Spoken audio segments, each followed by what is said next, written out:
But poor diet is now the leading cause of early death in men and number 2 in women across the globe. And obesity now kills more people than undernutrition.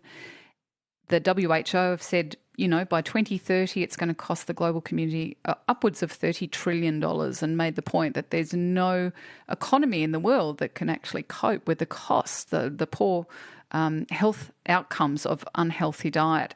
And yet there's been very little action to kind of change the food environment at the policy and legislative level.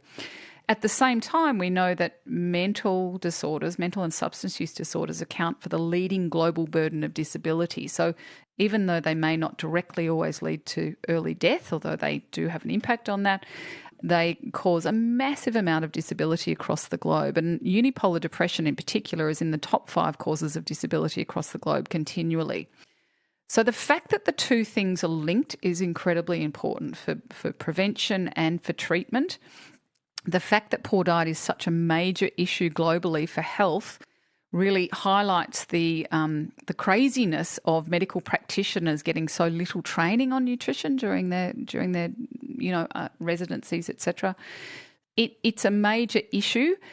How much poor diet feeds into mental health problems is yet to be established, and that's a really important question. But I suspect it varies enormously from individual to individual.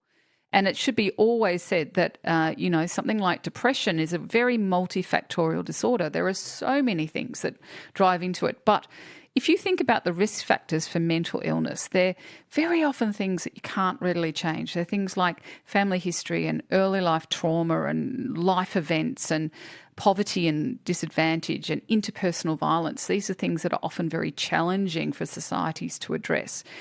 So we need to be looking for the things that we can modify, particularly if we want to think about prevention, because half of all mental disorders start before the age of 14. So we want to be able to prevent as many cases as we can. So if we know that diet and physical activity are both modifiable risk factors for depression in particular, which we absolutely know from very extensive data from around the world, then this is where we should be targeting our interventions as the low-hanging fruit.